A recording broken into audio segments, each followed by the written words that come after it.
வணக்கம். இன்னைக்கு தமிழ்நாட்டுல நடக்கிற அரசியல் கூத்த பத்தி தான் இன்னைக்கு நம்ம பார்க்க போறோம்.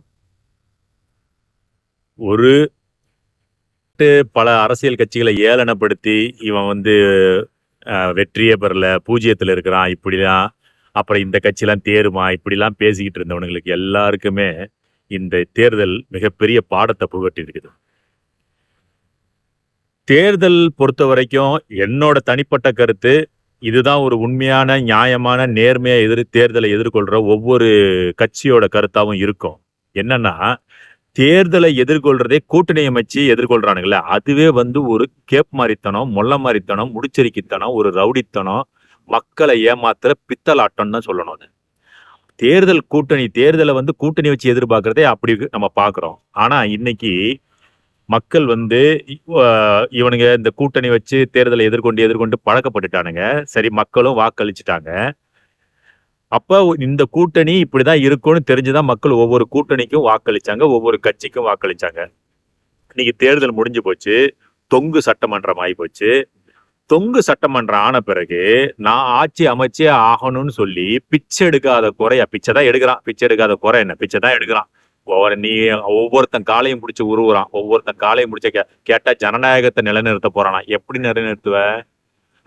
மக்கள் வாக்களிச்சது வந்து இந்த கட்சி இந்த இந்த இந்த மாதிரி ஒரு தேர்தல் அறிக்கை கொடுத்துருக்காங்க, அவங்க இந்த மாதிரி திட்டங்களை நிறைவேற்றுவாங்க, அதோட தலைமை பொறுப்பு இப்படி இருக்கிறாங்கன்னு சொல்லி அதுக்குதான் மக்கள் வாக்களிச்சிருக்காங்க. அப்ப இப்ப 108 இடங்களை பெற்றிருக்கிற இந்த தாவேக்காக்கும் அது போலதான் ஒரு வாக்களிச்சிருக்கிறாங்க. இவன் ஏமாத்தின திரை பிம்ப போதையில ஏமாந்த மக்கள் அப்படி ஏமாந்து வாக்களிச்சுதான் அந்த 108 இடம். அதே மாதிரி திமுக கூட்டணி, அதிமுக கூட்டணி, நாம் தமிழர், இப்படி எல்லாருக்குமே மக்கள் தான் கொடுத்தாங்கன்னே வச்சுக்குவோம். ஆனா இந்த தேர்தலே ஒரு மேனிப்புலேட்டட் தேர்தல் தான். இது வந்து நியாயமா நடைபெற்ற தேர்தல் கிடையாது. இவங்களே வந்து இப்படி ஒரு திட்டமிட்ட ஒரு தேர்தலை நடத்தியிருக்கிறாங்க.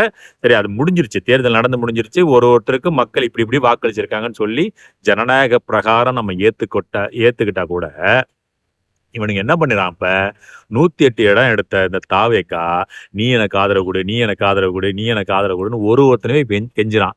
இது எப்படி ஜனநாயகமாகும்? மக்கள் வந்து நீ தான் ஆட்சி அமைக்கணும்னு சொல்லி ஒருத்தனுக்கு வாக்களிக்கிறாங்க. இவன்லாம் வேணான்னு சொல்லிதான் அவன் ஒருத்தனை புறக்கணிச்சிருக்கிறாங்க. அப்ப நீ புறக்கணிச்சவனை சேர்த்து இது எப்படி தெரியுமா இருக்குது? மத்திய அரசுல வந்து குறுக்கு வழியில, அதாவது தேர்தல்ல போட்டி போட்டு தோத்துட்டு இருப்பான்.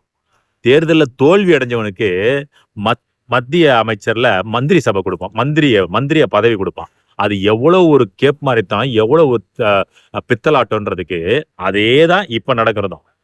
எப்படி வந்து அருண் ஜேட்லி, நிர்மலா சீதாராமன் இவங்கெல்லாம் வந்து இன்னைக்கு வரைக்கும் மக்கள் கிட்ட ஓட்டே வாங்காம தொடர்ந்து அமைச்சர் பதவி வகுத்து வர்றாங்க. அதுவும் சாதாரண அமைச்சர் பதவி இல்லைங்க, நிதி அமைச்சர், உள்துறை அமைச்சர், சட்டத்துறை, இப்படி எல்லா முக்கிய பொறுப்புகள்லையும் மக்களால் தேர்ந்தெடுக்கப்படாத ஒருத்தர் தான் உட்கார்ந்துருக்கிறான்.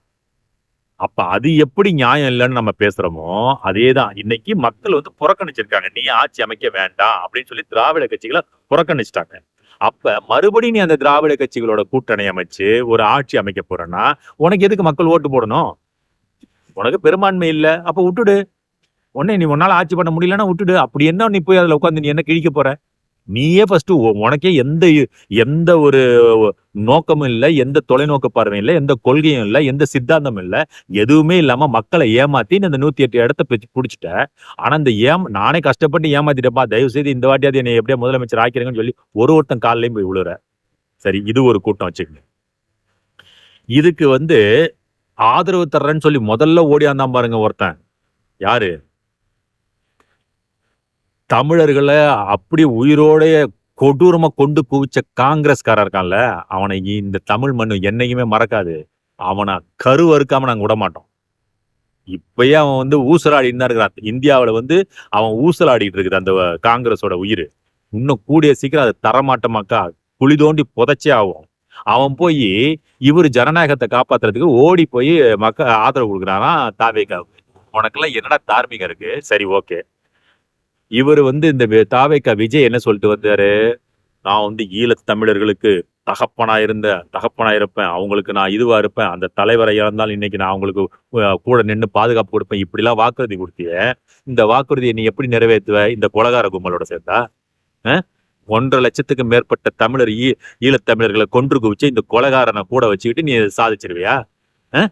அடுத்து வாச்சாத்தின்னு ஒரு இடத்துல அந்த உரிமைக்காக போராடின மக்களை கொண்டு குவிச்சுட்டு அவனை கூட வச்சுக்கிற செங்கோட்டையன், அதுக்கு அவனை கூட வச்சுக்கிட்டு நீ எப்படி உண்மையான ஆட்சி செய்ய போறதில்ல. அவன் ஒரு கொள்ளக்காரன், கொலகாரன், கொடூரக்காரன், அவனையும் கூட வச்சிருக்கிற. அவனை வச்சுக்கிட்டு நீ செய்ய முடியாது. இது ஒண்ணு. இந்த வாச்சாத்தி கொலை வழக்கு அந்த மக்கள் கொலைக்கு போராடின கம்யூனிஸ்ட் இன்னைக்கு அவனும் செங்கோட்டையனு கை கொடுத்து சிரிச்சுக்கிறான். அப்ப இதுல யாருக்கு தானே தார்மீக பொறுப்பு இருக்குது? யாருக்கு தார்மீக பொறுப்பு இருக்குது? இவன்லாம் ஒன்னா சேர்ந்து ஒரு மக்களாட்சி, காமராஜர் ஆட்சி அமைக்க போறாரா அந்த தாவேக்கா? என்ன தற்குறிப்பல, நீ ஃபர்ஸ்ட் உன்னோட ஆட்சி அமைடா, நீ அதுக்கப்புறம் காமராஜர் ஆட்சி அமைக்க போறது. காமராஜர் ஆட்சி அமைக்கிறேன்னு சொல்லி அமமுக இருக்கிற காமராஜரை கடத்திட்டீங்க. வெக்கமா இல்லடா உங்களுக்கு எல்லாம்? சரி, நீ ஒரு தூய்மையான அரசியல் மக்களாட்சி அமைக்க போறேன்னு சொல்றிய, எப்படி அமைப்ப? இப்ப குதிரை பேர நடக்குது. ஒவ்வொரு எம்எல்ஏவுக்கும் பல கோடிகளை கொட்டி கொடுத்து ஒருத்தனையும் வாங்குறீங்க. இதெல்லாம் வாங்கிட்டு நீ எப்படி தூய்மையான மக்களாட்சி செய்யறதுக்கு இதெல்லாம் வாங்குற? அப்படின்னு உனக்கு என்ன அவசியம்? ஒரு எம்எல்ஏவை காசு கொடுத்து வாங்கி ஆட்சி அமைக்கணும்னு என்ன அவசியம்? நீ எப்படி செய்வ ஃபர்ஸ்ட்? ஏற்கனவே மக்களுக்கு பல இடத்துல மக்களுக்கு காசு கொடுத்து ஏமாத்திருக்கிற, அப்புறம் திரை போதையை சொல்லி ஏமாத்திருக்கிற, இன்னைக்கு மக்களே விரும்பாத ஒருத்தனை காசு கொடுத்து கூட்டி வச்சு ஒரு மக்களாட்சி அமைக்கணும்னு நினைக்கிற. மொத்தத்துல தமிழ்நாடு மக்கள் புரிஞ்சுக்கணும், இந்த இந்த அமைச்சரவை கூடி ஒரு அரசாட்சி அமைச்சதுன்னா அதை விட ஒரு கீழ்த்தரமான ஒரு ஆட்சிய இந்த தமிழ்நாடு பார்க்கவே முடியாது.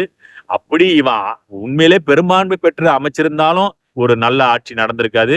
இப்ப அதனாலதானே என்னவோ இயற்கையே ஒரு முடிவை உருவாக்கி இருக்குது.